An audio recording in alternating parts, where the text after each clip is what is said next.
Be back here in Winnipeg. I'm not going to talk too long because I want to get the players up, and I think we'll be able to fill in things as we go. So, first of all, going to Spain to play in the World Cup. I was also in Belarus with our cadet team at a World Championship. And when you go to a different country, one of the things you always have to remember is what I always say is context. And I'm going to get Adam later on to pass out these to everybody, and we'll delve in this as we go throughout the weekend. But to me, context is really simple. It's who plus why equals what plus how. So who are you coaching first?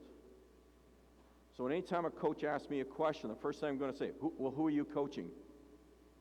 And why are they playing? And why are you doing this? Are you trying to get to the national team level? Or are you just hoping to stay active for life? Big difference on what we're going to do and how we're going to do it. So I need to know context, and I think you need to know context. What I'm going to try to show today is just some of the things that I think fits a lot of context. You just have to understand a little more about what your context is. But the biggest thing from the World Championship is to be able to get to a World Championship and play at the World Championship, you have to do a lot of planning. It's not a simple matter. And once you get there, though, that's when what I call the storm happens. And every one of us gets to a point in your season when you're into what I call the storm. And that's when, if you don't win this game, you go home.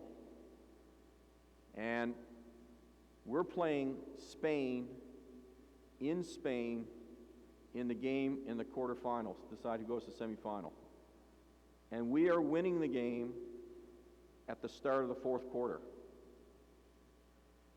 Now we are really in a storm because there's probably only 5 people in the gym besides our team and our supporters who are cheering for Canada.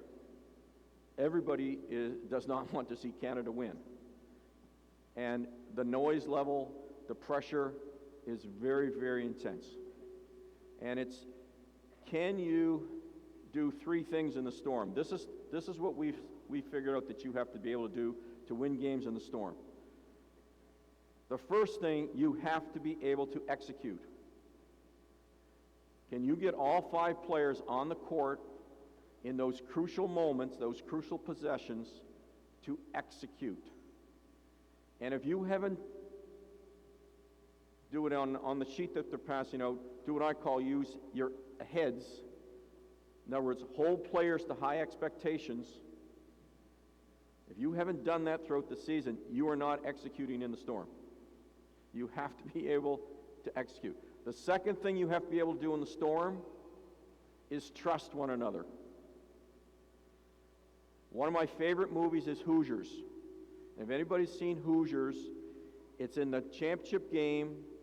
They're beating the team, and it's right down to the final minute, and they're down 1. Coach calls timeout, and coach says, okay, here's the play we're going to do to win the championship.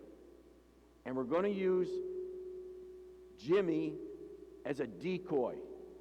And all the players go, and he goes, what's the matter with you guys? And what does Jimmy say? I'll make it. Every one of his teammates trusted to give the ball to Jimmy. Coach, don't be messing with our season, trying to run some counter play. We trust Jimmy. And in the storm, the coach and the players have to trust each other. And that has come because you've shared experiences throughout the year and you've built that trust. You don't win in the storm drawing up plays when there's no trust. You have had to, through shared experiences throughout the season, figured out what you can and can't do. And then the final thing you have to do in the storm, besides execute and trust, is you have to have composure. You cannot have people who have lacked or lose their composure. And composure to me is 2 things. One, it's you're able to keep your brain, your consciousness on the right things. You're able to pay attention to the right details. And the second thing is you can stay connected and you communicate with your teammates. So to me, the biggest lesson from the World Championships was we have to learn to execute. We have to be able to run the play or run the concepts that we have practiced. We have to be able to trust each other, and we have to be able to keep our mind on the right thing, and we have to be composed. So I'm going to work and show you how I'm going to start in the very first practice of the year and start to work on all these concepts, even in everything we do with the skills. So I've got to get these players up, and we've got to get a little warm-up going. So we've got 18, did we say? So I need everybody up right here first, and just line up across here, and face the crowd. Yeah. And I got to get to know names. So name. Beth. Alyssa. Olivia. Annie. Anna. Claire. Holly. Emily. Abby. Martha. Izzy. Emily. Sam. Michaela. Lana. Kat. Nikki. Madison. So we now have everybody's name. So Sam, I need you out there, right out there. Sam, right out there. Who? Claire. Oh, that was Sam. Billy, right over there. Billy, right there. Peter, right up there. And Tom, right over there. Okay? Now,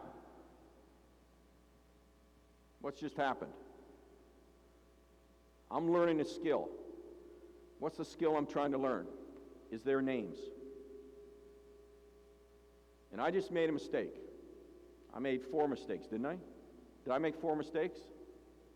Now, when I said Claire, someone started to remind me. Who was it? One person said, no, that's Claire. Who was it? But did she do it with enthusiasm? Did she do it with conviction? Did you hold me to a high standard? Anna, did you hold me to a high standard when I called you, what did I call you, Peter? Bob. No. So she's allowing me to play at a low level. No one's holding me to a high standard. And so now I'm going to start calling them Bob and Peter and Bill, and all year long I'm going to call them by the wrong names. But that's the same as when you're teaching a skill. And on my little sheet there it says heads up, or heads. Hold high expectations with assurances. Someone in the practice situation has got to hold people to a high standard. And that is, you've got to remind, encourage, praise, and have breakdown conversations. That is the number one lesson I've learned in basketball. We do not remind, encourage, praise, and have breakdown conversations enough. And especially the breakdown conversations. If we want to help to learn and grow, we have to hold people to a high standard. So when I call you by the wrong name, you have to say, no, my name is, remind me. Okay? As many times, because the more I make a mistake and you, correct me, I learn. But I'm going to do the same to you. When I see something we've got to correct, I'm going to correct you. So that's just a fun one to start with. Okay, I need 9 players at this end, and aim again. Holly, get 1 ball. 9 down here, and we got our other 9 here. Sam, get 1 ball. Get 1 ball. Now, when we do warm-ups, we've got to raise heart rate, but I'm big now on that we have got to practice connections, and we have to practice holding each other to a high standard. So this is a pretty simple little warm-up drill. Sam, all you have to do is connect with somebody with your eyes. Did you connect back? Nick, did you connect back? Good. You now must connect with a voice. Connect with your voice. And Nikki, you now have to connect with a signal. Oh, there was 3 types of connections. We had a voice, we had eyes, and we had a signal. And now, an action. Good. After you pass, Sam, you must either touch a sideline or a baseline before you're allowed back in. Nikki, you got to connect with somebody new. Touch sideline. Connect with someone new. Ready? Everybody know the drill? Go, play. Let's go. Get started. Now, 9 is quite a few. Normally, I would do this with 6 and 6. Split them up.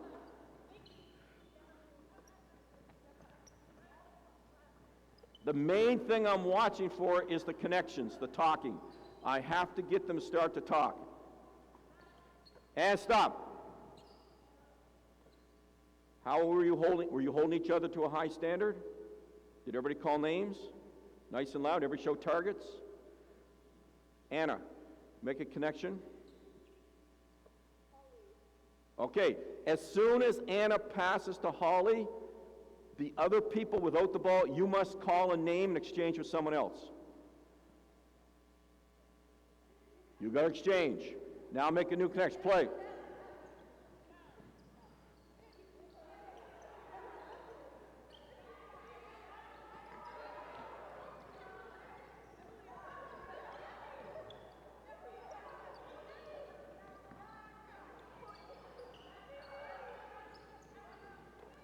And stop. Now, so you can see how we're also starting to build some concepts. Well, you can't be standing still. You have to move, but you have to learn to connect. The connection is the key thing. They have to connect. Now, this time, Nikki, connect with someone. Now, once you know that you're the connection piece, you've got to actually cut to the ball. Really sell it. And call her name. Say, Nikki, ball, give me the ball. Let her know you really want it. What do everybody else have to do? Now freeze. As you pass, though, you have to tell her who her next connection is. Let's rewind. Get away from her, get away from her, get away from her. So connect.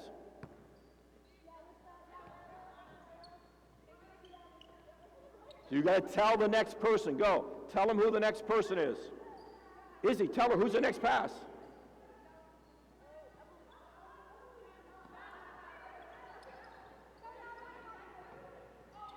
And freeze. Hold it. Freeze.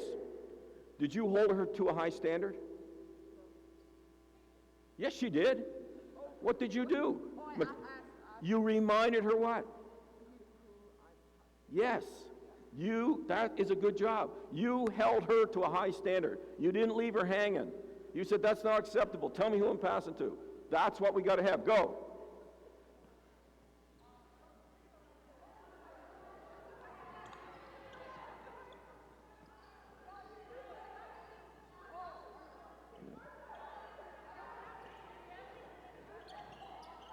And stop. Now, you can see that this doesn't just happen automatically because we are using up a lot of brain space. But early in the practice is the time I want to do this. I don't want to do this when I'm tired. I want to do this early when I'm going to get them talking, get them communicating, get them thinking about next play. They have to be able to do that. Very important, because then I can maintain this hopefully through the practice when I need them to really connect when we're starting to run offense. Give you another example of it. There's thousands of ways to load this. Let's eliminate telling the next pass. We'll get going. So you got to connect. Name again. Help me. Name again, quickly. Remind me. See what I'm doing? I know I have to get reminded. The easy thing for me to do would be what? Just say, hey, you. But then I'm not achieving my goal of learning names. So I have to practice and get out of my comfort zone, same as they're going to have to do with skills. You've got to constantly put yourself out of comfort zones. And that's what they're going to have to do. Name again. Beth. So Beth, connect. What does everybody else have to do? Okay, freeze. Now that was pass number 1. Every even pass is an on air. Every odd pass is a bounce. Right? Go.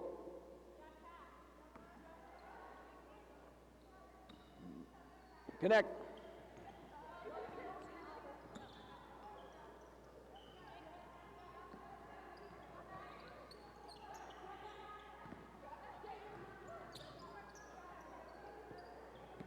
And stop. Now, you can get really crazy with this as you get good.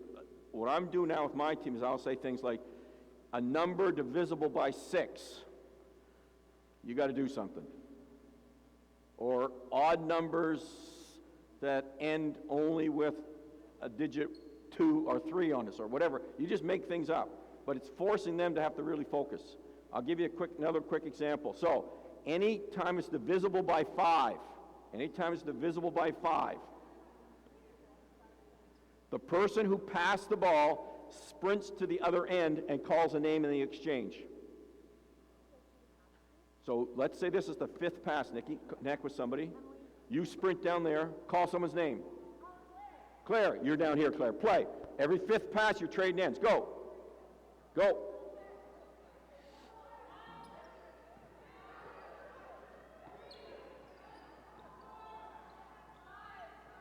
Call a name.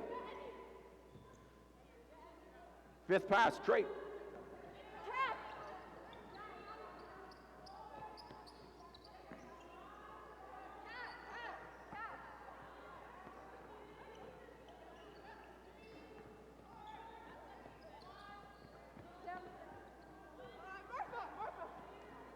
And stop. You get the idea, coaches?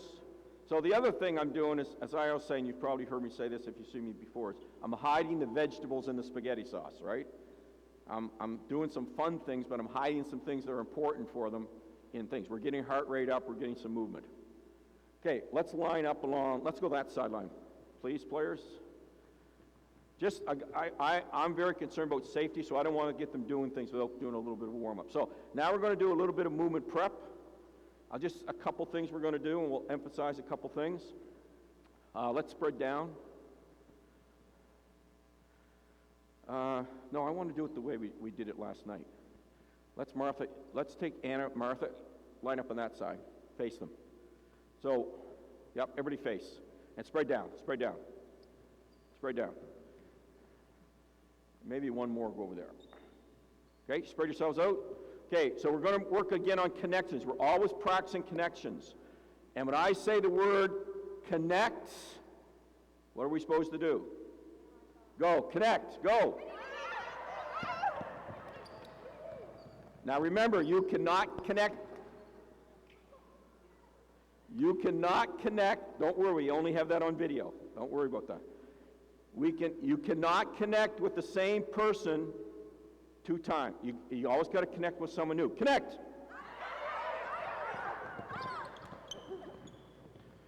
Okay, high knees, go, high knees. Eddie.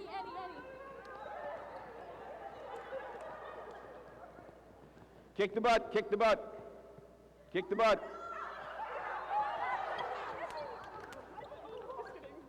And so, now see, so excited about connecting, they're connecting when they're not supposed to connect. When do you connect? When I say the word, I'm not going to say it because you'll then have to, it's only when I say the word that you do that. Spread out, spread out, spread out. World's greatest stretch. World's greatest stretch. Way you go.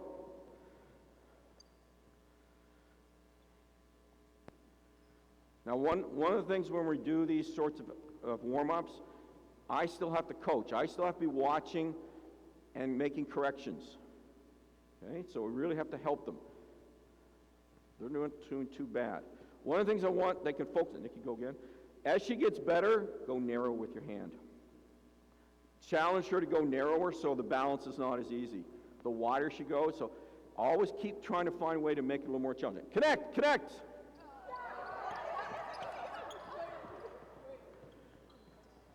Okay, we'll do one more now. We're going to do some snap downs. Remember our snap downs? So we're going to really raise up on our toes. And in a snap down position too, girls, what I want you to focus on is these thumbs going back to push those shoulders back. And now I'm going to just snap to a good landing position. Ready? Up. Go. Oh, I love the sound. That's, coaches, what I'm listening for is that sticking their feet. Coach talked about being able to cut. One of the biggest problems with players cut, they can't stick their foot in the ground. So we have to teach them, we never used to, but we now have to teach people how to stick your foot in the ground so you can move. Ready? Up, down, up, down, connect.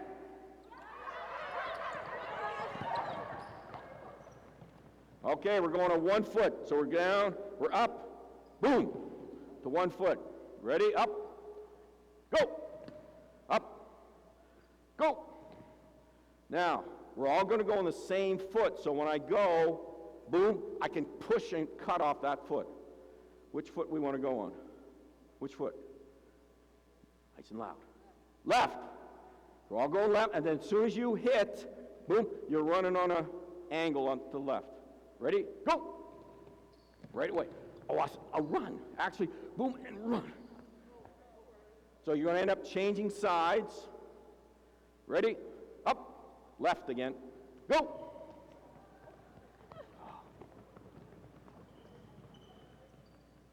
Boom, sprint. About 3 strides, then jog it out. Ready? Left again. Ready? Up. Go! There's no delay. It's boom. As soon as I snap down and that foot hits, I'm going. Right. Ready? Go. Very good. Okay, everybody down here at this basket with the ball, with the ball. If we don't have enough for everybody, just get as many as you can. Line up right here. So in our warm-up, we got the heart rate up. We practice connections, getting the brain working just as much as the body. We did some movement prep to prevent injury, activate muscles. We always finish with a little bit of speed. Now we're going to work on starting to build the game. And we're going to work on the 4 phases. As much as possible, we always want to get all 4 phases of the game. Offensive transition, defensive transition, offense and defense. And we always want to try to build those 4 phases. So we did this last night. 4 dribbles for a layup. Who wants to demo for me? Where's Anna? Anna, get up here. You can. Thank you. This is the same as last night. Just looks bigger. So she's going to toss. She has to make a connection with pretend teammates by calling ball. And she's going to land like a quarterback. Show us that first part. She's going to land, which high standard, tell her. Why? This is the short side of the court. We want to be able to see this side. That was good standards. Ready? Toss again.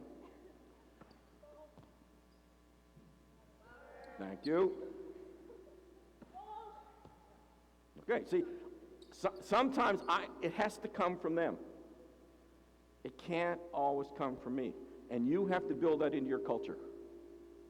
You have to build into your culture that this is what our team wants to do. Okay, she's going to then start, pretend she's been jammed.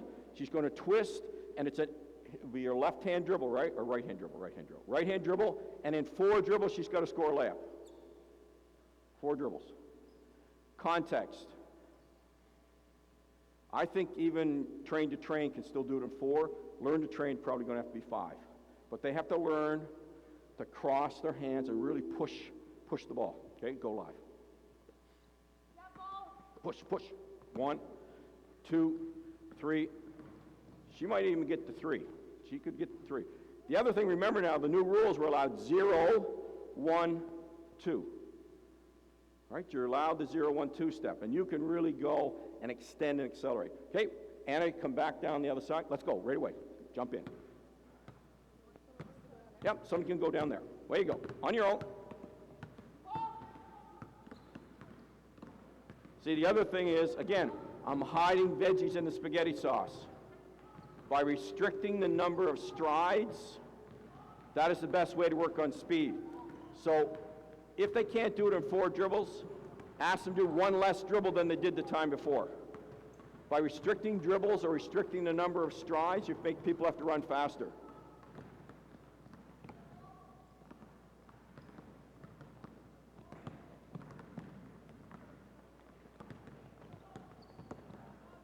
And stop. That's good. Got the idea? Now again, what I'm going to show here in this next half hour, we would not do all at once. You have to build these things in. So I would just do a couple of these, but I'm going to show a little progression. Okay, who's up next? Beth? Am I right, Beth? She's going to toss this time. Go ahead, toss. She's going to land, breakout dribble. She's going to go hard till she crosses half. Then she's got to pretend there's a defender. And now you've got to give me your best shimmy, shake, little move. Now, get over half. So you're going to attack hard, but it's once you cross half and you're coming into this area here, your best shimmy, shake into a score. Okay, so it's not the pure layup, but now you're working on a little dribble move. Way you go. Little dribble move. Let's go quicker, quicker, quicker. Let's go quicker. Right away down there, right away.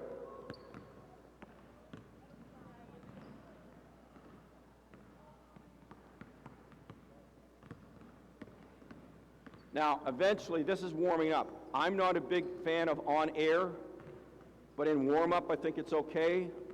But I would start to very quickly load in a guide.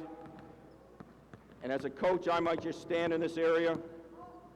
So I'm starting to guide. So it makes them have to realize, oh, there's someone here. Or it could be a player. Okay, but add a guide in as soon as possible. Slow up, slow up. And stop. So again, I've got to keep understanding how I load the drill. Now, Emily, right? And Nikki, set your ball down. Just stand out there as the outlet person. Okay? No, let's do it. I'll go the other way. I'll go the hard first. I like hard first. Come in here. We'll do hard first. Line up behind Emily. Right behind her. You toss. You're the short banana. Outlet. No, you're the rebounder outlet. You toss it. She gets your rebound. Okay, go ahead. Toss. Short banana. Short banana outlet. Right up by the V. Right to the V and get your feet. Your back to the baseline. Outlet. You're attacking the middle. You're filling long banana. No, behind her. Whatever way you want to run the floor. But now we're starting to just load in another way. You understand what we're doing? There we go. So again, we're just loading in, running forward. What I'm really focusing on is how to run the floor. Sprinting to fill the lanes. Okay, quickly, let's go. This is nothing fancy. This is just getting them playing.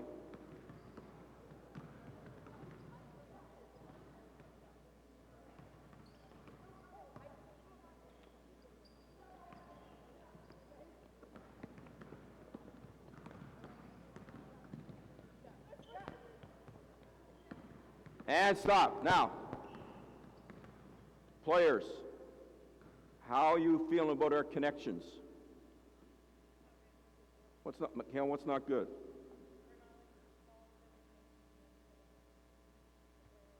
So how are we going to fix that? And what happens if we don't? Sam? How are we going to hold each other accountable? Okay, we'll start with telling. Which is all the way I want to do it first. Can they fix it on their own? Okay, where we go. People on the baseline, you've got to hold them accountable. Talk to them.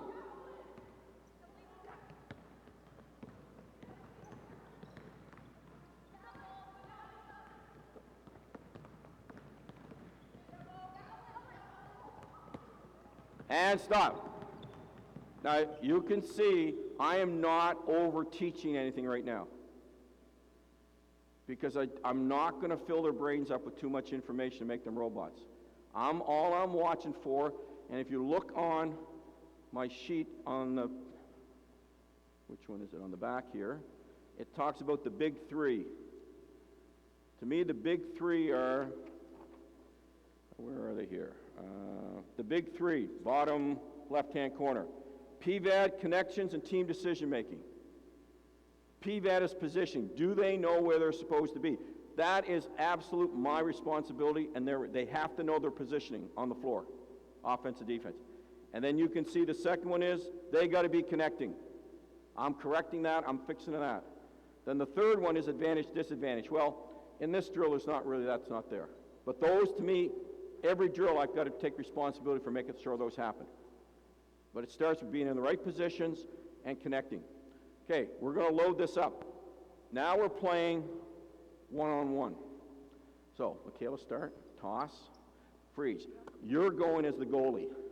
Michaela, you're the goalie on defense. Transition defense, first position we always fill is goalie. What does a goalie do in defense? Protect the basket, go.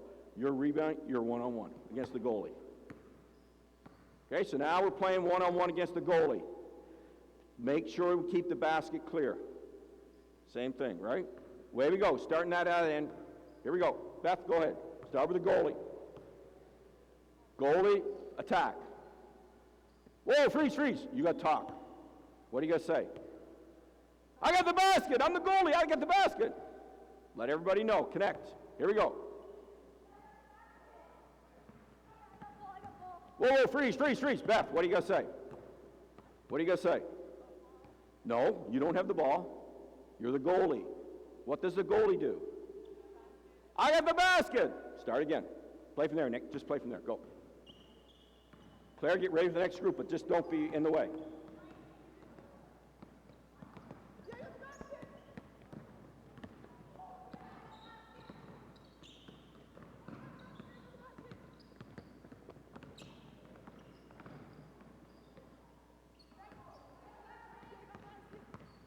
And stop. Coaches, you got the idea? So we're working on building our transition defense. We're learning our first concept in offense, which is to attack. Explode. Now, I'm going fast. The next one. Set it up. Toss. The second rule in defense. First rule is in transition defense. Coaches, this should be on your rules of 3 for transition defense. First rule is protect the basket. Second rule is to pressure the ball. We need a director. So now instead of being a goalie, you're going to play as the director. You're stopping like a short safety and picking her up right away. That puts a different skill set on you because now you don't have the clear breakout. Okay? So now we're learning how to play as a director. Here we go. Good. Totally different skill set for both players. Okay, here we go. We're working on being a director. Here we go. Now, in my practice with my team, I'm mostly doing this on the cross courts. Not as far to run, more reps, so I'm going cross court. I don't need them to run the full court all the time. I want reps, but they're learning. Quick review, director, goalie.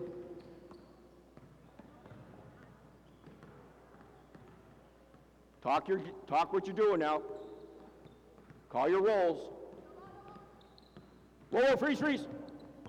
What'd you say? You got it. Let's go again. See, I'm not going to let her get away without connecting. She's got to talk. Here we go.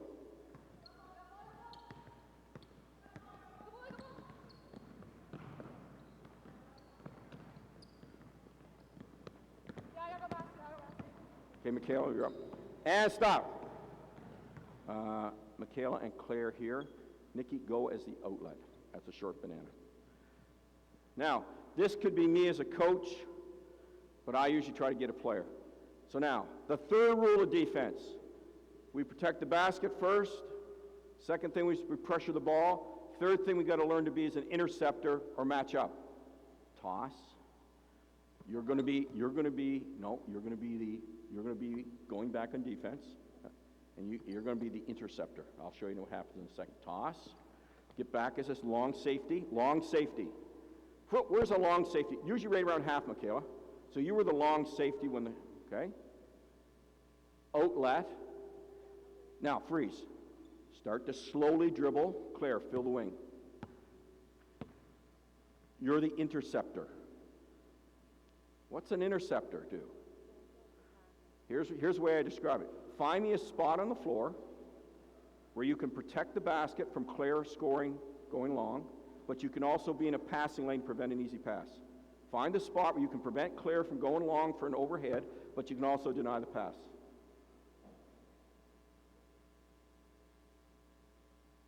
What do you think, Nick? No.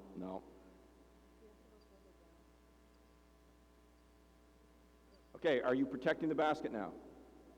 Okay. Can I still make that pass? Okay, find a spot where you can stop that pass, but also protect the basket. Now, I could go and tell her. I could tell her, but I'd rather early in the season let her figure. Do you think that you can take that pass away? Good. Do you think that if I try to throw that, you can still, okay, that's a pretty good spot. So that's where the interceptor plays. Okay? Now, once it gets down close to the basket, it's just one-on-one. You can't score. Let's go. Here we go. So now we've got goalie, director, interceptor.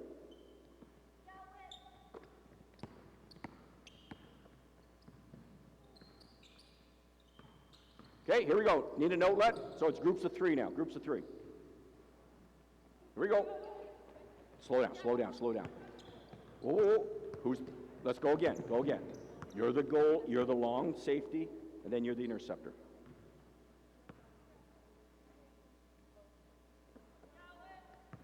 Match, match, match. Deny, deny, deny.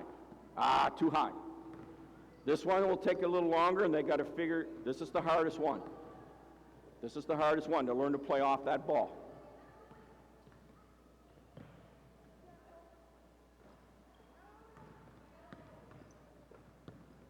Okay, freeze, freeze, freeze. Let's slow down. Let's build it again. Got the 2 players here, and we got our safe, or our banana. Go slow, toss. Long safety, well, freeze. Long safety. Where's long safety go? Right to the middle, right there. Long safety. What are you saying, Lana? Outlet. Slow down. Slowly dribble to the middle, and you're now the long banana running. Now you start to come up, and now who are you? You are the, what's your name? The interceptor. Okay? I've never found a shorter word for that. I always want to find it. So if anybody's got a short word for that, it's 1 syllable. Okay? And we're playing. Way we go. Let's go. Start again. Start again. Slow down a little bit. Slow down.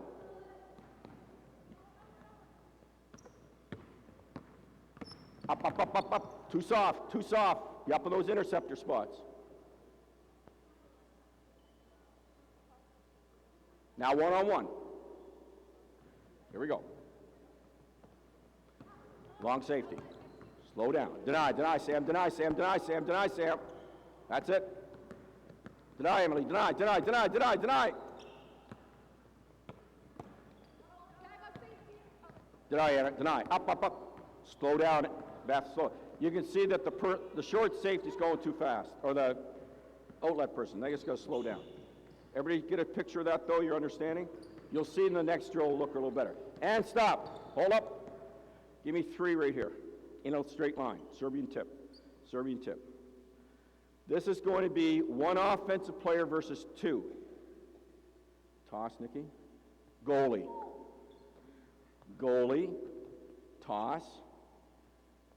Director. Offense. 1 on 2. Okay. Now, here's our rule for transition defense. When we start to see that they don't have enough offensive players in advance of the ball, you can become a shadow. Come right up behind Emily. There, what's a shadow do? Start to go one-on-one. Your job is to slow her down. You understand? You're slowing her down. But here's the caveat. Come back again. This is where, remember, the third big thing is advantage, disadvantage. If she is not the ideal person to be the director, and you would be better as the goalie, and Nikki would be better as the director, you should release her. And just be sprinting and release, and you take her. This is an important concept. Learning advantage, disadvantage. Who is the best person we can have on the ball? If it was you, stay on her. If not, we got to release. Let's watch it here once, and let's pretend, Emily, that you need to release. Let's start again in the same order. Start again right from the start. So we've either got to learn to be a release. Here we go.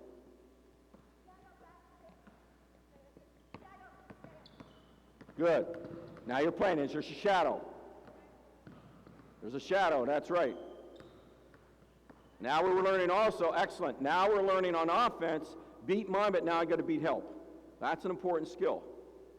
That's an important skill. Give it a try. Where we go? Are you releasing? So we got a director, goalie, but now we have to talk about release. Release, release, Claire, release.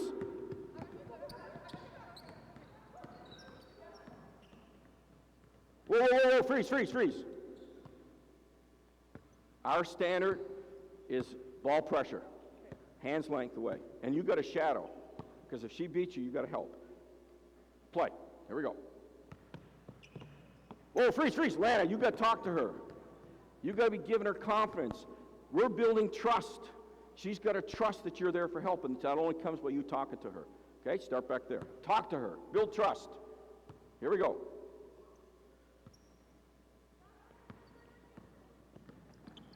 Build trust.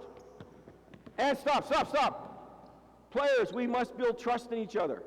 Back right here. Name again is Alyssa. How do you, and your name again is? Holly. Holly needs to build, you need to build trust to let her know that you're okay. And how can you do that? Help her out. How can she do that? Holly, I'm here. You're okay, Holly. You're okay. I got help. I'm helping. You're okay. You're fine. I'm helping you. I'm helping you, Holly. You're all right. Which one builds more trust, Holly? I'm there for you. I got your back. And then being real quiet. Play from here. Here we go. Whoa, whoa, whoa, whoa, whoa. That's not a switch. Because Alyssa's girl's down here somewheres. All right? We've got a chance to be disruptive now because somebody's lazy running down the floor. So it's not a switch. It's just he's there supporting you. Play. Here we go. Talk to each other. Coaches, I hope you're getting the importance of connections and building trust and building communication. You cannot compete in the storm if you don't start doing that in every practice. You can't wait to the storm and all of a sudden, oh, we're now going to be a good talking team or a good connecting team. It's not going to happen.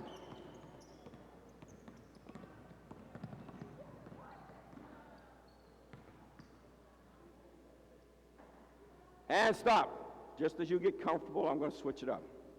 Okay, this time, toss, Martha. Goalie, toss, freeze. Now I'm going to really mix it up. Start again. I'm going to really make it tricky. We're going to work on jam. Jam. Toss, rebound, jam. So, jam, goalie. Now, this is where, again, 1-on-2. You've got to practice your breakout dribble.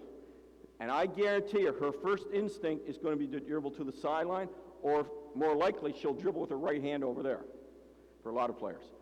And that's exactly what the jammer wants to do. Make them go those directions. But if she executes a proper breakout dribble, now you are a sprint, and now we got to decide what we're doing against her. Are we switching? But we also maybe are going to work on a little tip from behind. We may chase the dribble and trap. So if we get her running to a side and she comes up, you may keep chasing it and we may trap it, but we're working on trying to be disruptive. So we're going to work on jam, and then let's be disruptive. See if we can't get a trap, get a turnover. Okay? Because we got the advantage. Let's watch them first. So the second person is the rebounder, third is the jam. Go. Oh yeah, we got a chance, Make her work, Freeze, freeze, freeze. Oh yeah, get the trap.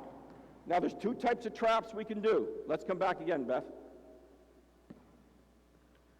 We'll work on this as we keep going throughout the weekend. But Martha was on the ball.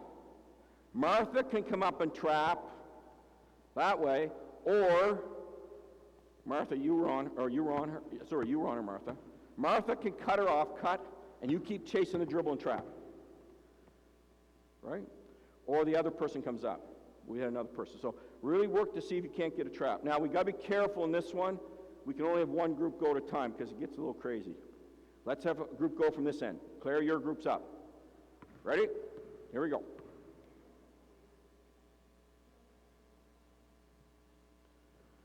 Jam, jam, jam. Nikki, you're the jam. That's all right. Start again. Let's start again. We'll let them go again. Olivia, connect. Olivia, talk to Nikki. Talk to her. Oh, yeah. We got her. Get her. Yes. 8 seconds. Good job. Here we go. Down here. Let's go. Jam. Face her is. Chase it down, Anna. Freeze. Oh, Anna, you gave up. Back here. It's amazing, even at the international level, how you can still get a trap on this. Your name again is? Madison was starting to go down the tunnel. She saw light at the end of the tunnel. She thinks, if I could just get through the tunnel. Keep going. Remember what we worked on last night? Get your chest on her, put your arms out, and run with her. Chase it from behind. I guarantee you she's eventually going to pick this up. And it's this run from behind trap is the one that, whoa, where'd that come from? Because she wasn't turning the corner on you. And just keep angling her, and you chase her from behind. Let's replay. Now, you got to remember how to get out of this. Right? Don't go down the tunnel. Just because it appears like there's light down there, don't go down the tunnel. Yes, yes, yes. Good cutoff. Good cutoff. Make it get good. You're going fast. Yeah, yeah. Chase her down, Nick. Chase her down. Chase her down. Trap. Yes. Good job. Next 3. Down this end. Here we go.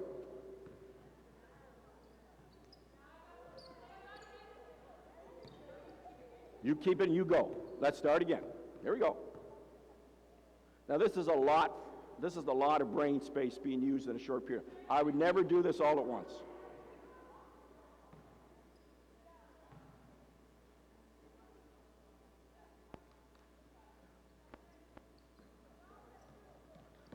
Shadow, shadow, cutter, good, good. Yes. Keep playing, keep playing. Yes, go, go, go, go, go. Here we go, 3 down here, last one, 3 down here.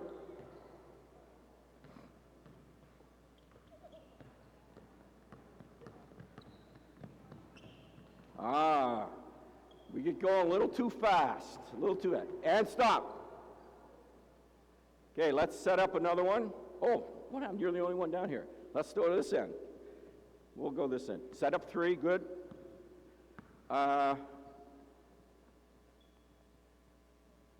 Now we're going to go switch it. 3 on, or 2 on 1, 1 on 2 back.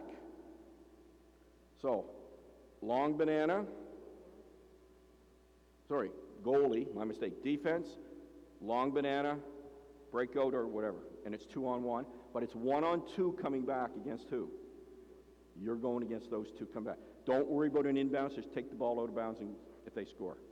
You 2 will be defense coming back. She's on offense. Right now it's offense, offense, defense. Now, you can be a goalie, interceptor, or director. You decide what you want to be. Toss it and go slow here. Okay, freeze. And when I'm first teaching this, I tell her you could be the goalie, which she started to be, or I may say, be the interceptor. So she starts to pick up the long banana, or I tell her right away to be the director. Yes, we're giving up the pass, but can you make that pass?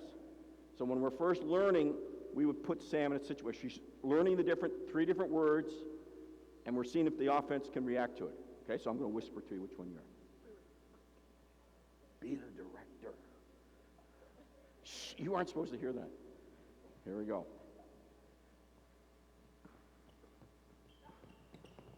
Play, play, scramble, Sam, scramble. Oh, yes, make her make another play, good job. Go, Sam, go, play. Talk your D, talk your D. Under control, under control. Foul.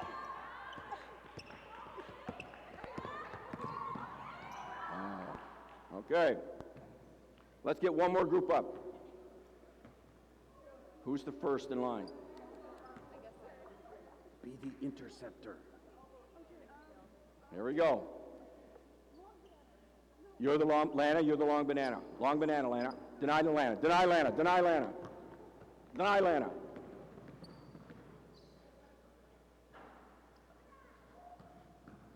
Play. Go, go, go, play right for there. Director, director. Need a director. Need a director in a shadow. Director in a shadow. Chase it for him. Chase it down, chase it down, chase it down, chase it down. Whoa, whoa, whoa, whoa. The ball was still in play. Keep playing. Keep playing. Okay. Now, we're going to stop there. So, that's just how we're starting to build in offense, defense, transition offense, transition defense. We now have our 3 rules of transition defense in. Goalie, director, interceptor. We've also started to add some disruptive defense by having a shadow. Offensively, they're learning how to be a long banana, they're learning how to be an outlet, they're learning how to be the ball handler. Okay? What I'll do this afternoon is we'll build on this and start to understand, when is it that you're still in what we call your explore offense, where you have advantages, and when is it that you're now into your execute? I think that is the hardest thing for us as coaches of age group athletes to work on. And the biggest challenge, I think, is that players will do what I call self-organize. And I saw this at the World Championships. And what I mean by self-organize, there comes a point in the game when players start to do what they're comfortable with. And the other team starts to say, oh, you're always dribbling with your right hand. Oh, you're always running the ball screen on the right side. Oh, you always make a guard to wing pass to start your offense. Oh, you always do a cross. And they get comfortable, and they can now start to take it away. And it may not be that the other coach is doing it, it's just the other players are getting comfortable. And our job as a coach is to shake it up sometimes and say, you know what?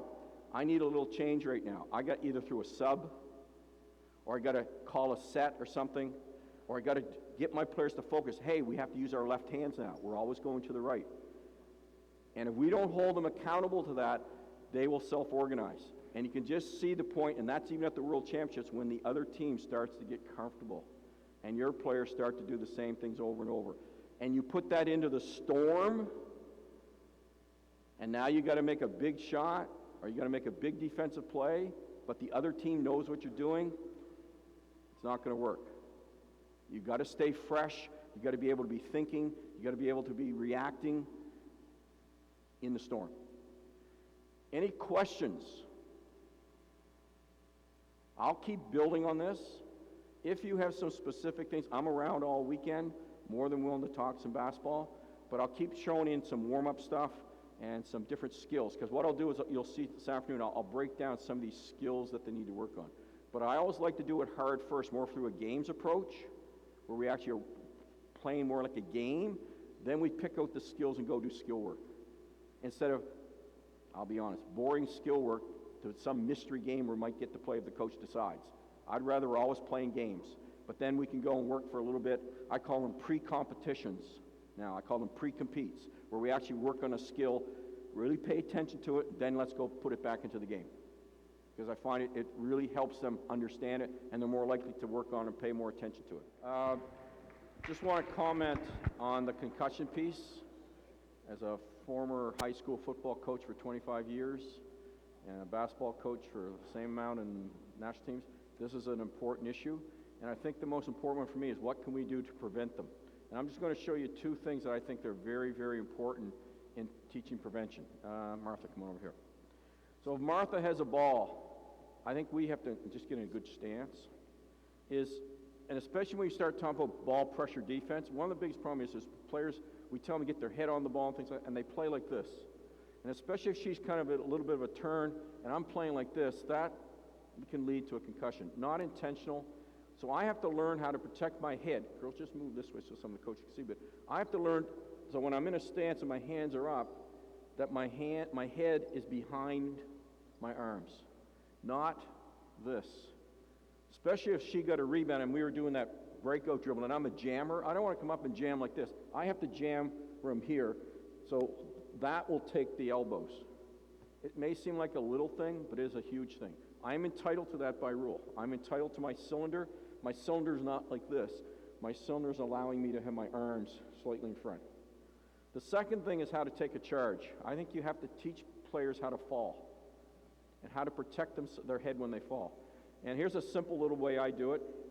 I'll do it really simple to start, is you just start with a ball, and they have to learn to sit on the ball and then fall.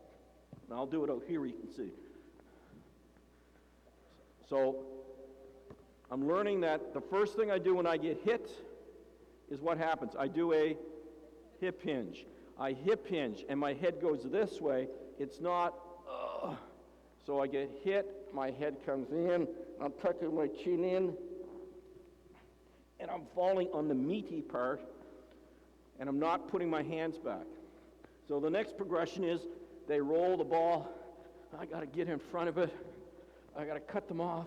Oh, take the charge. Oh, take the charge. Okay, so that is a safe way to learn, and it's fun. okay?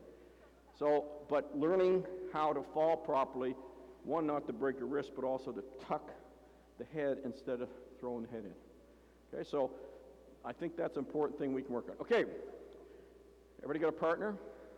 You don't really need your partner. Again, this works better in a gym with lots of baskets, but again, I'm going to hide some things in the spaghetti sauce. I want to get the heart rates up, I want to get connections, but I want to get some basketball in too. So, you and your partner, Martha, who's your partner? Abby? So you have to be connecting with each other, passing the ball, go ahead, progressing to score at this basket. Way you go. Just keep going. Keep talking. Now once it's scored, Martha scored. You get your own rebound, but you now have to find a new partner. So you have to find somebody, maybe it's Olivia, and say, Olivia! Connect with her. She's got to cut the ball. Now you two are going that way. You've got to find someone new. So once you score, you've got to connect with a new partner to score the ball. Ready, go.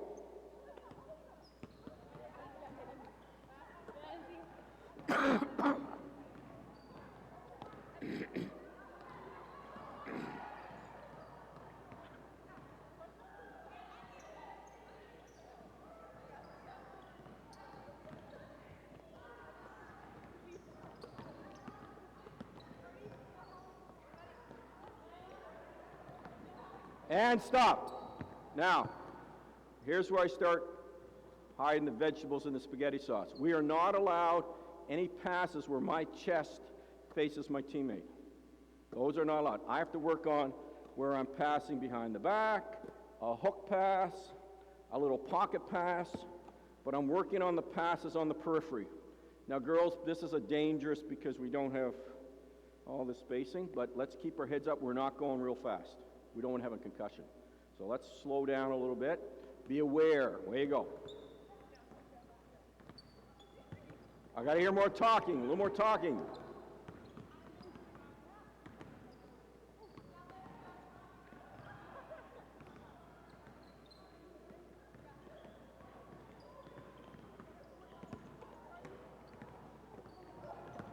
Oh, there's our concussion. Martha. And stop. Now, hold up. So again, it's just trying to get them to move, trying different things. Now, this time, no dribbling. You have to get the ball from one end to the other end to score it. But you're not working with a partner. You're working, if I have a ball, I got to connect with someone who does not have a ball. If I don't have a ball, I got to connect with someone who has a ball.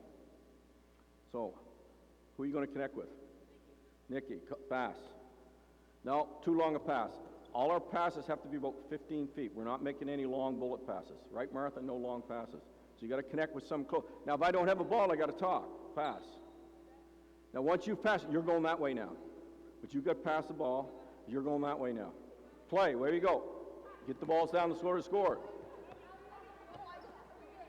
Oh, yeah. Yep.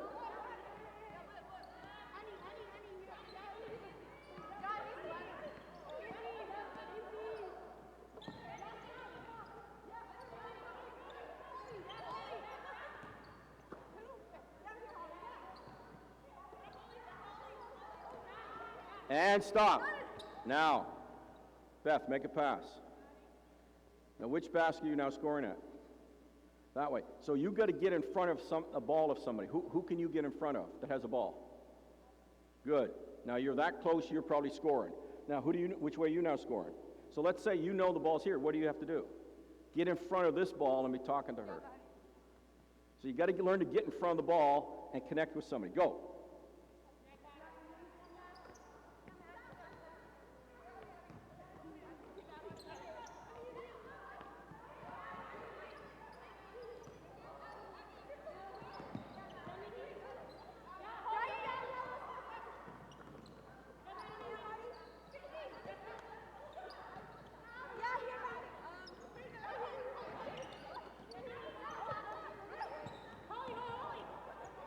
And stop.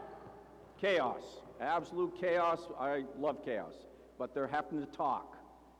It is no pattern to it. They can't just rely on some pattern. And that's what your players will do to you. If you run a pattern drill, they'll just figure out the pattern. They never have to talk. They never have to really pay attention. There's no pattern to this. Okay, so it's chaos. Okay, let's line up on the sideline again. Just a couple quick things. Key points of emphasis in movement prep. There's 3 areas that we're really focusing on, especially with the younger female athletes, are hip hinging, core activation, and shoulder activation, shoulder mobility. We're just finding that a lot of players are having trouble with hips, shoulders, and core. So for hip activation, lying down on your back, and let's put our feet to the side. Okay? And Martha, come out a little bit this way so coaches can see. And we're going to work on a bridge. So you're going to get your heels right up under your butt. And when I say up, you're going to just tighten your glutes, which is the key thing you got to work on, glute activation, up to a bridge. Very good. A little more in, so we want that good 90. Straight shins. Okay. Okay. Ready? Up. Working on straight shins. Up, Beth. Good. Down. Up. Tighten your glutes. Down. So we're activating the muscles we need to use. Now, this time you go up, straighten your right leg. Straight in line with your thigh. Good. Hold it. Down. Up. Left leg. Up. Up. Hold it. Up. Down. Okay, straighten your right leg right now. Lay it on the floor. Lay it on the floor. And we're going to raise up, tightening our glutes. Ready? Up. Up. Up. Down. Straighten the other leg. Ready? Up. Very good. So those are just quick little things to activate the glutes. It takes like 10, 15 seconds leg, so they're learning to tighten the glute muscle. There are a lot of your players will not activate glutes. And they'll do knee squats all the time. Instead of learning hips, activate the glutes. Okay, standing up. Get a partner. Martha won't just be my partner to demo. Martha's going to get in a good stance, a good athletic stance, hip hinge, elbows over knees, and she's protecting her face. I'm coming up to her, and I'm going to put my hands, and you've got to okay, but you don't know what I'm doing. Okay, so you're just putting, and she's got to activate her core and hold her balance. Ready? Go. Get in a stand, hip hinge, hip hinge.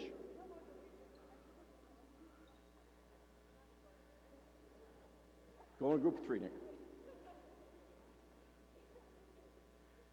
And switch it. So again, it's that ability to tighten my core. What I always say about core is this. Your core is taking the top part of your body and connecting it to your bottom part of your body so they work together. So when I land on a rebound, you'll see a lot of players, they bend. Now before I can move, the first thing I had to do is get my core, my top of my body, stacked on top again. That's core. The other part of core is, can I separate my upper and lower body?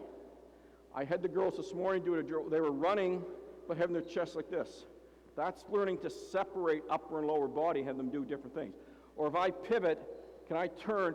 You'll see a lot of players, they turn and their body has to go with them because they can't separate upper and lower body. So I have to be working on core all the time. Okay, last one, shoulders. We don't really have a wall. We're going to pretend there's a wall. Martha, come out here. We're going to pretend there's a wall. And what I want you to do, let's pretend this white line's the wall. We're going to do our hip hinge. I'll put my back against the wall, and I'm going to rotate my hips to flatten my back a little bit. And I'm taking my thumbs, and I'm trying to touch the wall behind me. Does everybody understand what you're doing? We've got to really work on shoulder, because all day long they're doing this, backpacks, sitting, and the shoulders start to do this. And we're becoming like dinosaurs, like little raptors. Okay, so it's a ball and socket joint, and what's happened is the ball gets in the front of the shoulder, and there's an impingement, and I can't lift. And now I'm being told to shoot, get my hands up in defense, and that's all I can do until I pull the shoulders back and get the ball in the middle of the shoulder.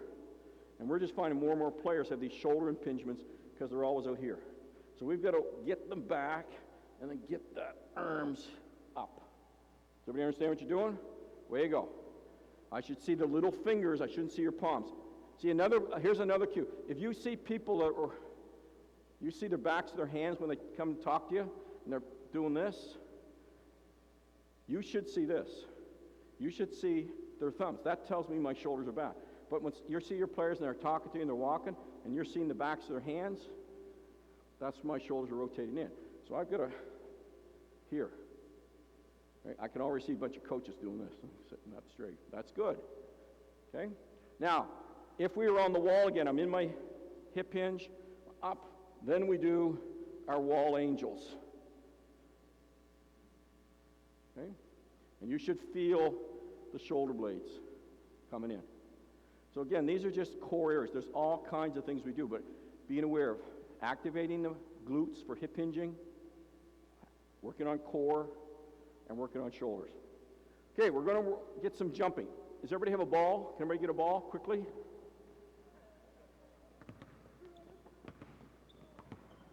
We're going to work on jumping and rebounding, different type of jumping. You guys can stay on this side, that side. If you don't have a ball, we can share, Sam. You can share. Martha, can I see yours? So, we're going to start. We're facing that wall. All I'm doing is I'm taking the ball, and I'm just working on tossing it back and forth. Way you go. Do a couple, then switch with your partner. So we're learning to play with our elbows away from our body. You have to start to eventually get your elbows away from your body and how to control the ball. And stop. We're going quick. Sam, can I see it? So now what I'm going to do is I'm going to toss it, block it, trap it, and rip it. Block it, trap it, and rip it. Block it, trap, rip. Block, trap, rip. Way you go. I want to hear you talk now. Say those three words. Block it, trap, rip. Say the words. Little kids especially, make them say it. Block, trap, rip. Block, trap, rip. And stop. At the World Championships, the players who rebound a ball right here are good rebounders. The players who dominate, who can rebound outside their body frame. That's the ones who dominate. Who can rebound outside their body frame, even with small hands, block, trap, rip. So we have to start to work on that. Now what I have to do, Martha, is I have to jump, block, trap, rip, but everything is taking place where? Above my head. So toss, block, trap, rip. Away you go. Toss it outside your body frame. Get it outside your body frame. Good.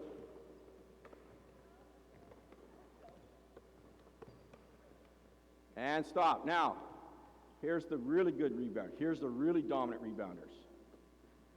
Man, I'm trusting myself. I'm getting old for these. Okay, so now what I've got to do is tip, jump, get the second one. So it's an underhand tip to myself. So I got to be able to tip, land, get the second jump. There you go. Underhand. It's like this, not this way. This way.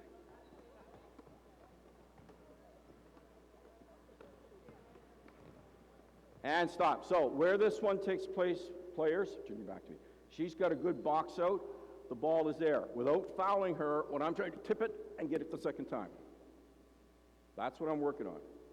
Okay, so I got tip it and get it. I'm not reaching over here. I'm just tip, get the second jump. Give it a try.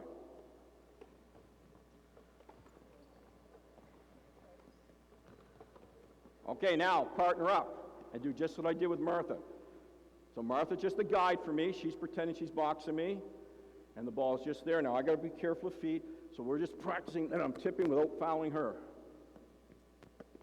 Okay, just give that a try so you get a sense for it. Way you go.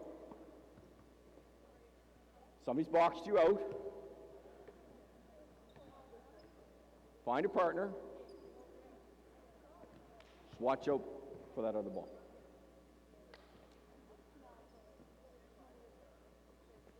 Jump the second time, Izzy. Jump the second time.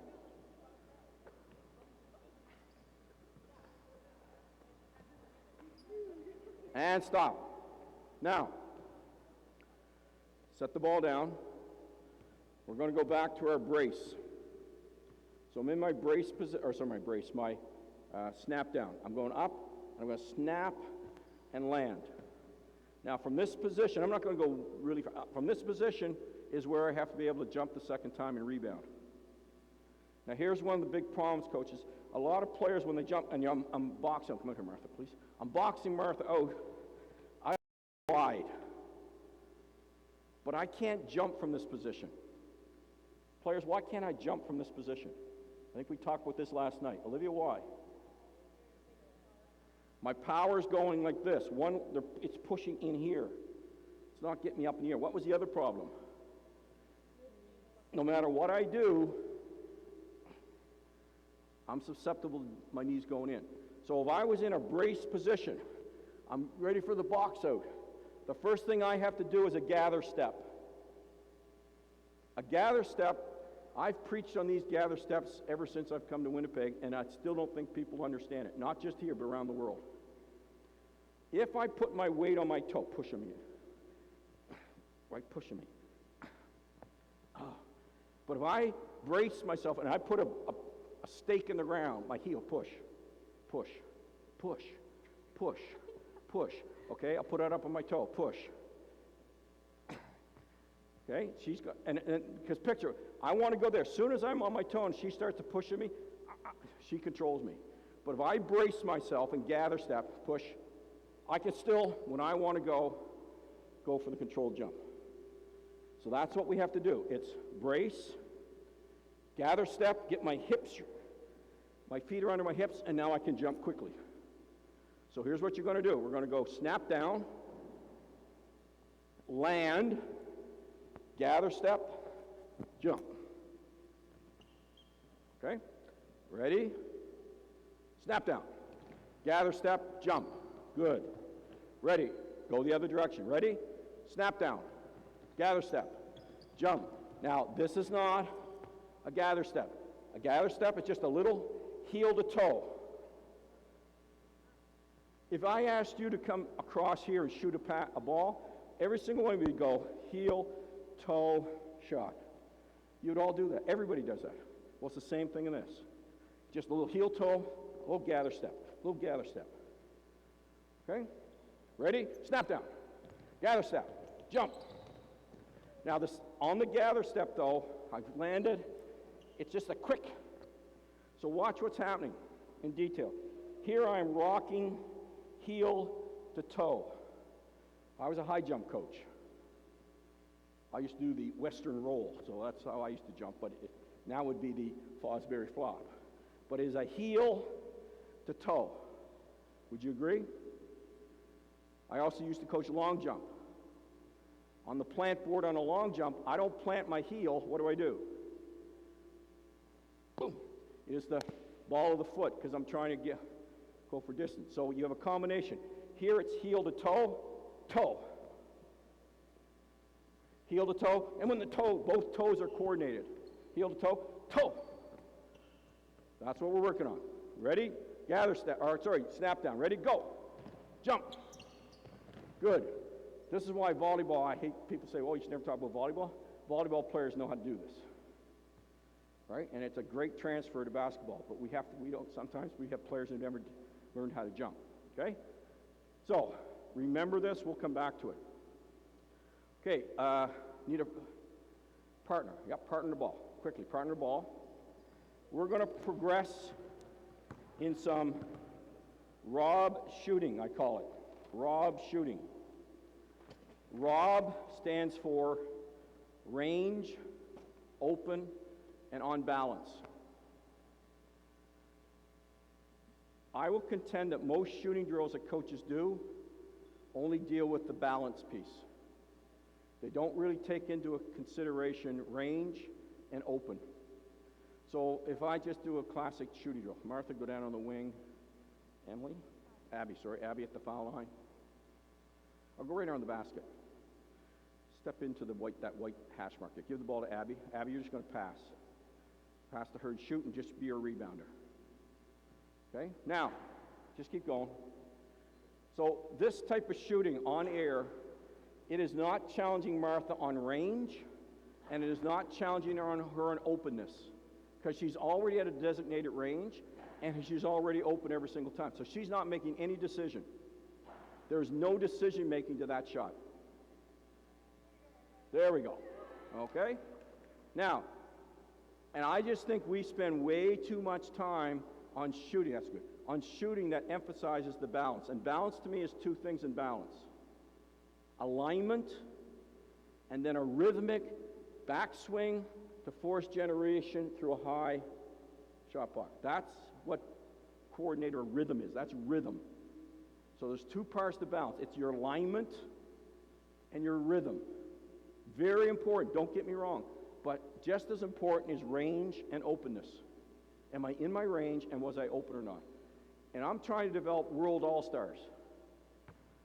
For a world all-star, if I was shooting and she is that close, I should still be able to make this shot because her hands are down.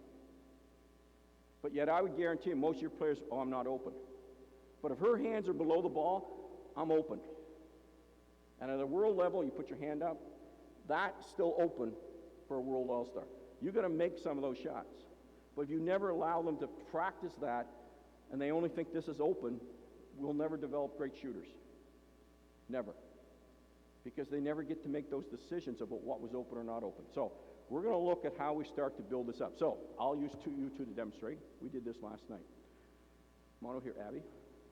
We're going to work on off the dribble, and you'll see why in a bit. What's your range? Show Martha where you're going to shoot your pull-up. Go tell her where your pull-up's going to shoot from. So the elbow. So just know that she's probably going to be a step inside the three-point line. So you start in there. Back up some. So she's working as a guard. She's dribbling up into her pull-up. Martha is contesting just short for now. There we go. So all we're working on is the contested piece of the shot. So she's shooting against a contested person. I like to use shots off the dribble because I find it easier for younger players to develop rhythm. Okay? They can develop the rhythm of the shot. So, everybody understand what you're doing? And then you just switch. You would switch. Yeah. So she knows where you are. You're a guided defender. Not live yet. Where we go.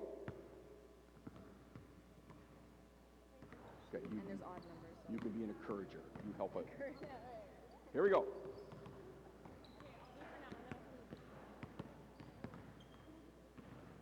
Now, I would have worked on some alignment, how we're going to have our hands, our body position, but I want to see the rhythm of their shot.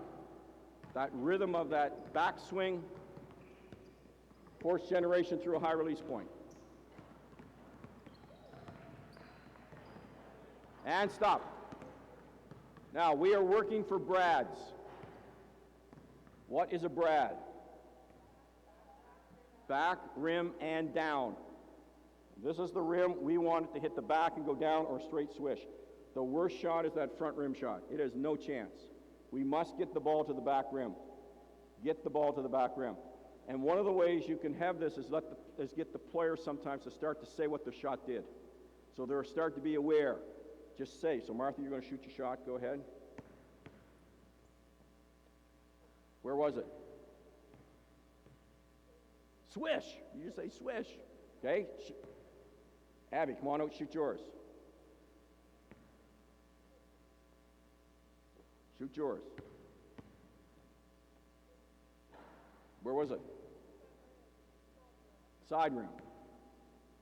So she's aware of what she's doing. Go. Away we go.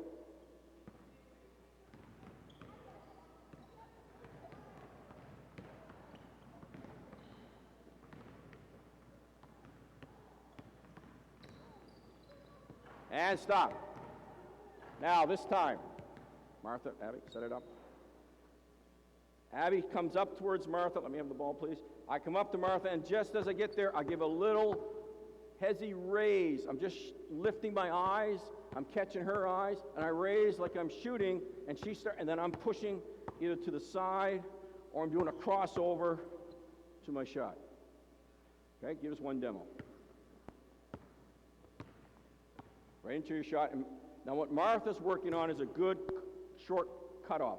So she contests, and then she's really pushing to get to another contest. Give us one more demo. Go a little more speed. Here we go. There's your shot. Okay? Away you go. So this is more of warming up. We're not live yet. We're guiding the defense and the offense.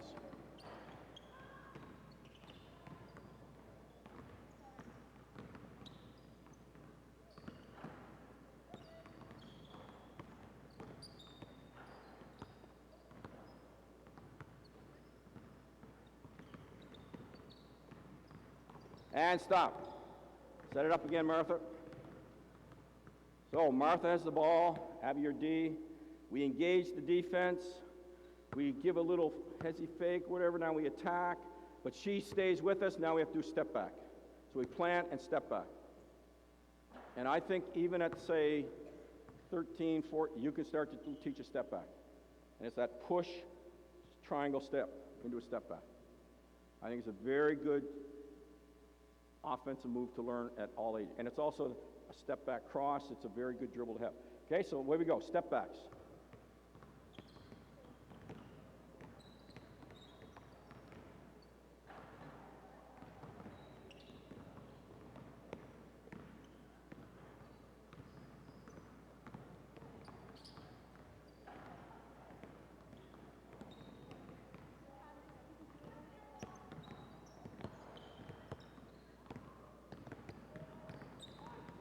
And stop.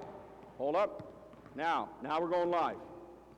Now we're live. Now, we can't have everybody going live at the same time, so we just got to one pair go, then the other pair quickly, just to be safe. So Martha, can you guys give me a demo live? So this is live. You're contesting no layups. No layups. Where we go?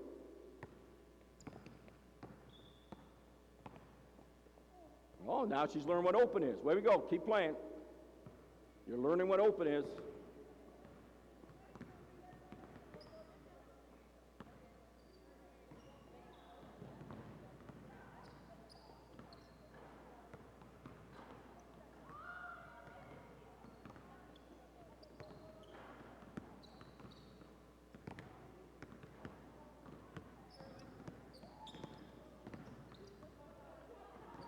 And stop. Now, as a coach, remember I talked about self-organizing? I have to watch and see things like you're always going to your right hand. You've used a step back every single time. And I have to challenge the players to get out of comfort zones. That's my job. Okay? I can't let them just keep doing their same things over and over.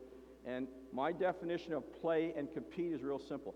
People who play just use their habits. There's no real consciousness to what they're doing.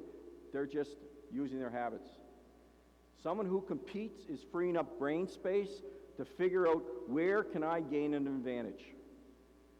What do I do to gain an advantage? Great players in practice free up brain space to continue to find something that they got to work on. Average players show up to practice and do the same thing they do every single day. I now play golf. I don't compete golf. When I go play golf, I just play. I'm not worrying about little things because I don't get to play golf twice a year. When I was younger, I competed golf. I practiced it. I really focused, and I would go and then I got to a point and said, well, am I going to be a golfer or am I going to be a basketball coach? And I stopped competing in golf a long time ago because I didn't have the time. And I didn't want to have to go into golf and go practice sand shots for an hour and then practice this for an hour. I just want to go play. But that's why I'm not a very professional golfer, because I don't compete it. And it's okay. Remember context? Not everybody has to compete. But understand, if you are in a context where you want to compete, you have to get your players to focus on something. That consciousness is one of our most important jobs as coach, and that's reminding, encouraging, praising, and breakdowns. You just got to constantly be doing that, reminding them, encourage them, praise, and break down conversations when it's not happening. That's, if I give you one piece of advice, that's the number one job you got to do as a coach. Okay, now let's build this up. Go in a group of three. Abby, come here. So we've got Abby 1 with the ball, Martha defense, Abby 2 no ball. Now we're building into two-player play. We're going to work on picks, handoffs, and gets. Okay? And look, I'm just going to say from my point of view, the game has changed. We're not going back to the old game. As much as some of us older coaches would love to see all these things, it's not going back there. The dribble is one of the most powerful things in the game. And it's going to be used. And yes, passing is poor, but we just got to work on it. But this is the way the game is evolving, and it is, to me, a beautiful game, but it's not the old game. But we can't keep trying to turn it back into the old game. There's some things from the old game that we're going to do, and so a lot of this is still from the old game. So we're working on using your dribble off the pick. We're now starting some 2-on-1. So we got to connect. Abby, you got to connect, wait for the pick. Now, you're either going over or under. That's them. She's working on defense, going over or under. Now, we're not working on rolling right now. We're working on shooting. So you're working on a sprint to a pop. Let's come back again. Remember, I didn't do this, but in the past I would have done something with, we set a good pick on a take-on, and what we're working on is a brace. And what we're going to do is take this inside arm, and I'm just trying to go here on Martha. If she goes over, and I am sprinting here, where I can see. We're not rolling out. I can roll, but we just find if I can brace and sprint out for a pop, it's much better. Abby, you see what you're doing? Abby here is working on, let me be you. Come on, chase over.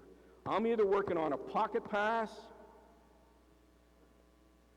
or I'm working, up again, Ab. I'm working on a hook pass.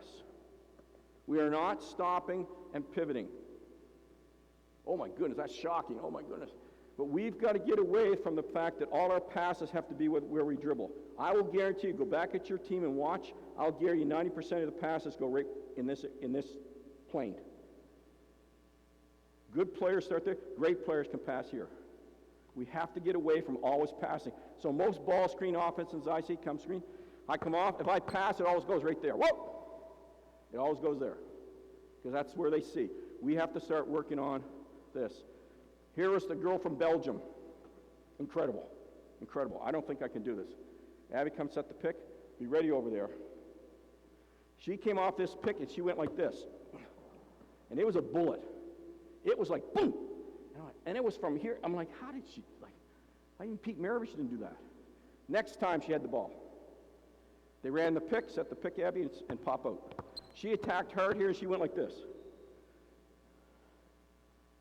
Then the third time she did it, and this one I still have to go find the tape because I don't know how she did it. She set the pick, she came off here, and she threw this underhand like this, but the thing bounced up. I still don't know how she did it. I'm going to find out. She just kind of, it's like this rolling thing. She just rolled, but it bounced up. And I'm like, how do you do that? So I'm going to figure it out, and I'll share it with you. So, go back to our drill. We set the pick, connect, read the D. Who's open? Now it's 2-on-1. Freeze. It's 2-on-1. But we're also working on defense and rebounding. We don't practice enough offensive rebounding putbacks. So if she got the ball, you go contest her. Now, Abby is not allowed to be inside the three-point line. You've got to sprint and connect. If you don't have your shot, you're finding Abby. And this is automatic. You're shooting the three, get the box out. Now we'd switch. And then we switch. Good shot. Okay? That is the best time to get a three off an offensive rebound in the world. You watch the Boston Celtics, they're one of the best in the NBA at doing that. So when there's a rebound, they sprint to an outlet with their short safety, kick it out for three, or next person shoots the three. Show me one more time live. Here we go. Who's open? Whoa, freeze! Who was open? You were. Right? If you're running pick offense, you have to have people shoot the pull-up. You have to. You're never going to get it. If you're open, shoot it. Play the rebound. Whoa, freeze! Violation. No connection. You didn't connect. Switch it. And that's what I would do. No connection. Drills over. Next group's in. You got to connect. Here we go.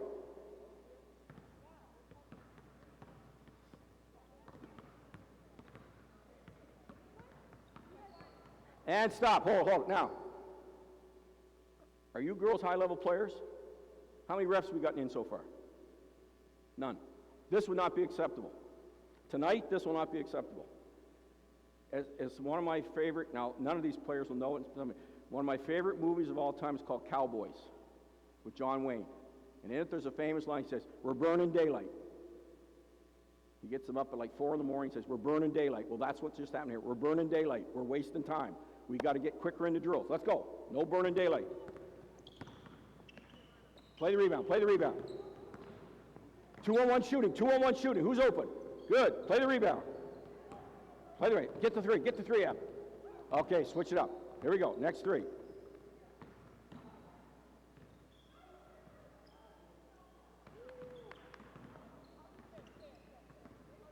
That's it. 2-on-1. 2-on-1. Who's open? Who's open is?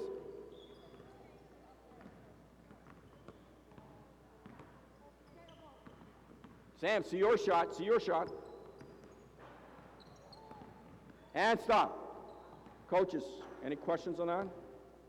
Now, if I'm doing this with learn to train, Abby, go right there. Take the ball, Martha.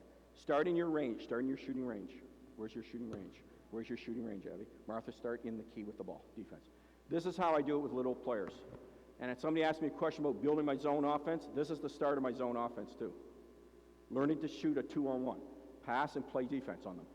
Are you open? Shoot it. If not, she shoots it. If you're not open, shoot. So that's how I start, learning who's open. That's how I do it, without the pick. And then we build in the rebounding. Then I would do it with 2 defenders, 3 offense. Give me 2 defenders and another offense. So now we're just making the ball move to find the open person. 2 defenders, 1 offense. No, you're up. 1, 2, 3. Here we go. Play. And then working on hotspot rebounding. And then we do 4-on-3. We're just working on finding open people, hotspot rebounding. Is everybody clear on what hotspot rebounding is? That's a term we've used for a while. It's opposite the side of the shot. But that's how I would start teaching. Okay? Now, let's go back to our first group of 3. Another 2-player action. Abby, have the ball here. A forward.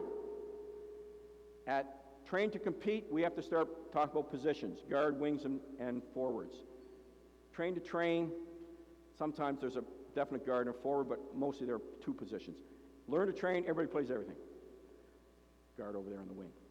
Abby's popped out, right, and your offense, defense. Double gap, further down. Abby's got the ball. She doesn't really have her shot, so we're going to run a handoff. This is a great way to get initiated. It gets our forwards handling the ball, playing. So what we're going to work, Martha, go down. A lot of teams now are playing more of a sag in double gaps. That's just how people have organized. So it really opens up the dribble handoff game. And what we're going to do is you're starting your blast at the same time I'm pitching it to you early. I'm giving it to you early because I'm now stopping to run my pick. And then I'm playing off that. That's the ideal. Pitch early, pick. Okay? There's all kinds of things that happen if they try to blow it up, but we're going to work on an early pitch to a jump stop pick. You're still a shooter, not a rebounder or a roller. Here we go. Pitch. Play off this. 2-on-1. There we go. Good. Does everybody understand? Pitch. Where we go. Pitch handoff. Early pitch handoff.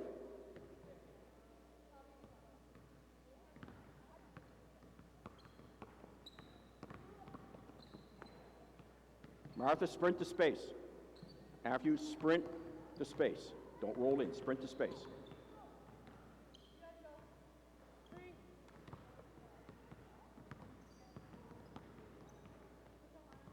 Play the rebound. Play the rebound.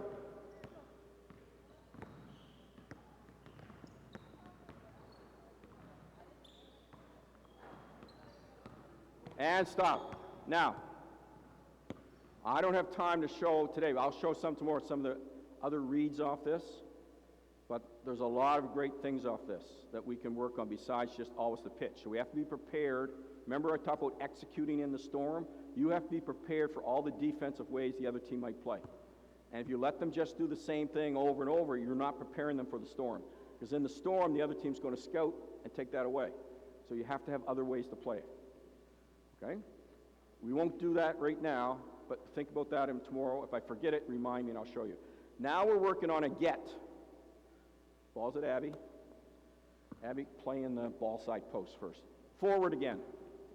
I'm going to show you what we don't do. What we don't do is take this post, pop up the high post, and call for the pass. Pass, pass, because that's a steal.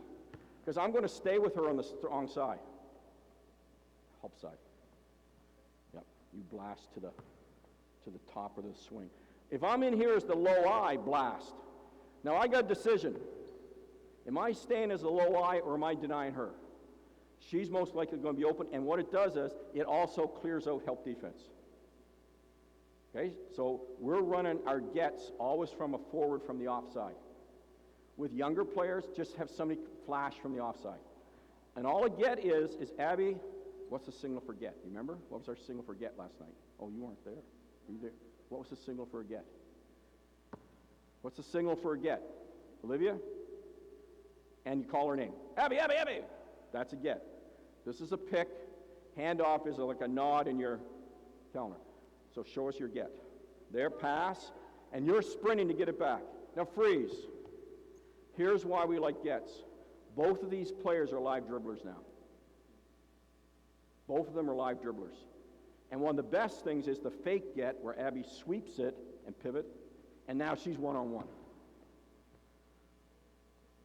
And this has given our forwards a place to play that we've never been allowed to play before. Our forwards before used to get it here and they'd stand like this, and they never got to play with the ball. Now they're getting to be active to passing, fake pass, dribbling, and it's developing that multi-skilled player within your position. That's what we're trying to do. Be a multi-skilled player within your position. Not everybody plays every position. Okay? But we have to have forwards who can dribble, pass, and shoot, handle all the ball. Okay, so show us a get. Still going to do our 2-on-1 shooting. 2-on-1 shooting still. No layups. Go again, Abby. No layups. If you're doing that one, you're just pivoting and shooting. No layups. That's just the restriction to force them to work on shooting. Here we go. Whoa, whoa, whoa. No, that's not a get. You've got to connect with her. Loud and clear. Before. Hard cut. There you go. Okay, way we go. Work your gets. Way we go. Work your gets.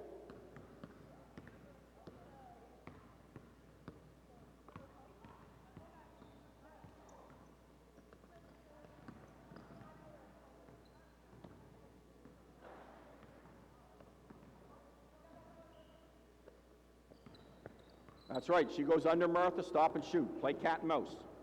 She goes under it, play cat and mouse. That's it, Sam.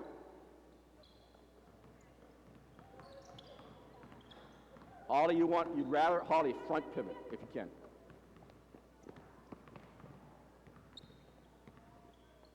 And stop. Now, one of the things we want to work on is stopping and not always just catching and dribbling. But this is the first time they're starting to work on it. Those sorts of things are difficult, especially when you start combining the three of them together. Okay? Now, quickly, down here at this end, give me 4 girls in our Serbian tip drill. And can I get 2 different colors, 2 reds and 2 whites? And then organize yourselves. 2 reds and 2 whites. So I got Abby, Martha, name again, Kat, and Nick. Stagger yourselves, ball at the front. Stagger yourselves. Now here's what's happening.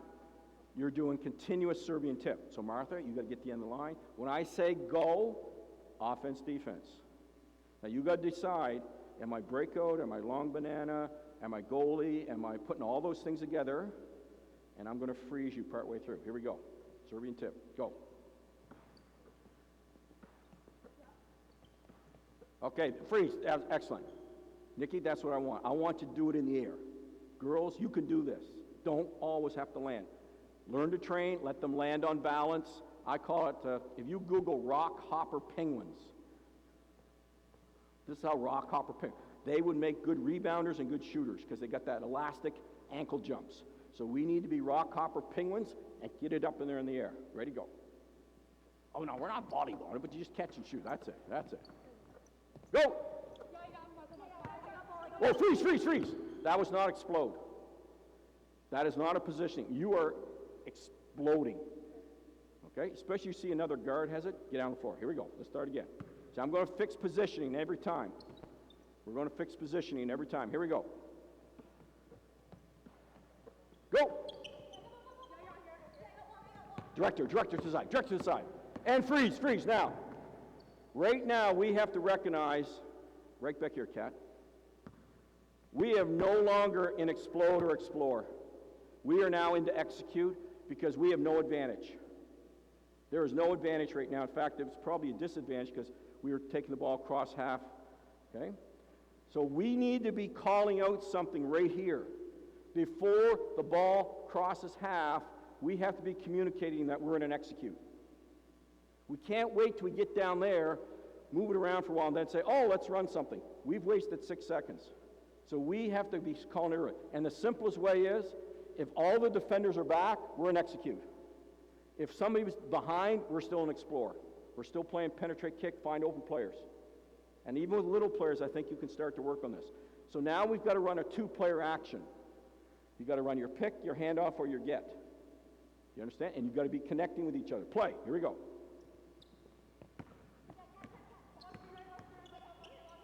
There's a get. Play off this. Get another action. Good.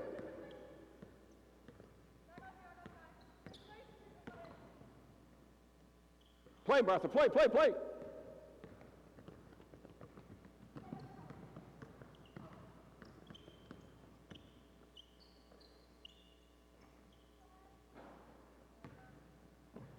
And stop. Next 4 up. So we got to communicate early. Are we running a get? Are we running a pick? We're running a handoff. Ready? This is, again, coaches, if I'm doing it this way, right? I'm doing all this stuff going cross court because I want more reps than me just watching a whole bunch of people stand in the sideline. So maximize your baskets as much as you can. Ready? Here we go. Go! We are not executing now. We've got an advantage. No need to execute. Play. Okay, you got to execute. You're matched up. You got to execute. You got to run a partner play. You got a 2-player play. Get. Okay, freeze. See, this is not a get. This is not a get because this was more trouble. We needed the first pass up there to you. Go back again, and it's Emily. You have to make a good pivot pass. Emily, call for your get right there. Pass. Ideally, you want to be inside the 3. Why? Why do we want her inside the 3 for a get? Not that she can shoot, it's who can shoot. So that if Sam goes under, pass, go under Sam. Now you've got, stop right here, play cat and mouse. Stop right here. If she goes under, think about stopping. You've got your 3, and now you're the little cat and mouse. If she comes this way, go that way. She goes that way, you go that way. Or you turn immediately and we're into a pick game. Pick game. So we can run get to pick, okay, mixing it up. Let's start again with that first, with the get pass. Let them make the pass, Izzy. Let them make the pass. Here we go. Play. Oh, nice shot. Nice shot. Here we go. Next 4 up. Next 4 up. Now freeze. Did everybody see what Sam did? I saw what Sam did. Sam, what did she do? No, it wasn't a high five. What was it? It was a little low fly. It was a connection. That builds trust. Because basically what she said was, hey, it's okay. I still got you. You're okay. You missed your shot. Don't worry about that. You're still part of us. Right? That is so important in building your team. That is probably more important than anything we've done today. And I got to make sure I say, hey, that's what we need on our team. And then you got to say, hey, thanks. If you want to play in the storm, you better work on that. Because if she misses a shot, it's like, oh, you shouldn't have shot that. You're never going to play in the storm. You're never developing trust. And you need that. Here we go. Great job, Sam. Whoa, whoa, whoa. I want some connections. I want to hear you talking on this ball. Ball, like, give me some energy. Here we go. Yes, Martha. Here we go. Go, go, go, go.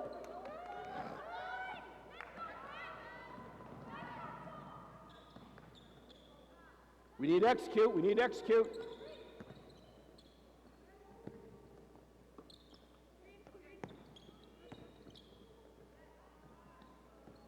Go, go, go.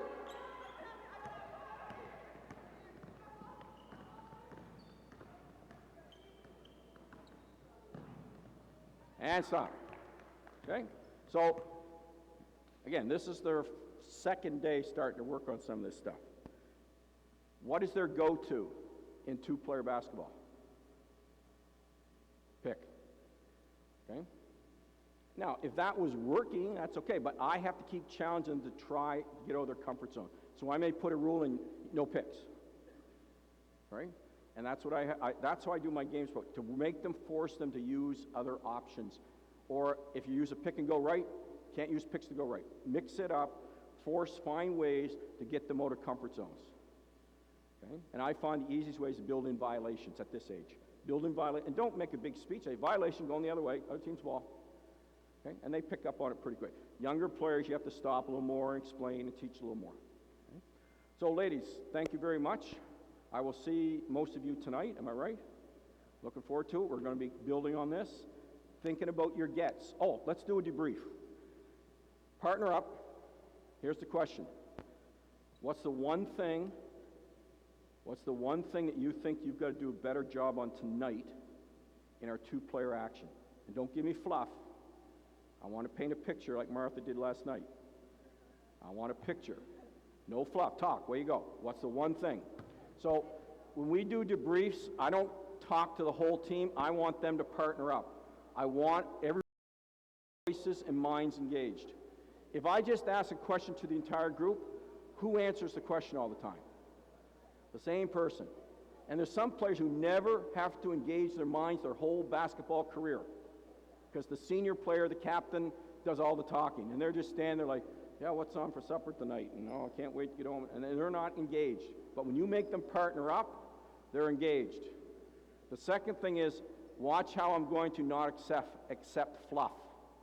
I'm not going to let them give coach speak back to me. Okay, focus here. Who's got one thing they're going to work on tonight? Alyssa. Okay, so when you... Leadership voice so they can hear it. So when me and Beth were like on offense, instead of calling for a pick, I could like use communication, tell her to like do a handoff or something. Do her handoff. Build on that for me. Do her handoff. So like... Show me. I can't see this. Show me. Show me at this end. Pretend it's at this end. Where was the ball? Here. And where was Beth? So I have the ball. Yeah.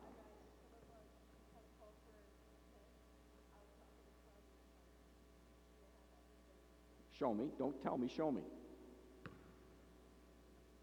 Okay. Was that a get or a handoff? A get is there's no dribble. Handoff. Okay. So either one, but tell her. Communicate with her. Okay? So you see, coach, instead of just letting her say, well, like we were going to do this thing, make them have to recreate it, make them explain it, make them show it to you. Now you really get to see what they're thinking. And that's going to help me a lot that, maybe they don't quite understand what a get is, or they don't understand the positioning and spacing. But if I allow them just to use the words I used, I'm like, wow, great, they're calling these wonderful words. They know it. No, they don't. They're just fooling you. So make them put it in their own words or show things. Who's got another one? Martha. Like?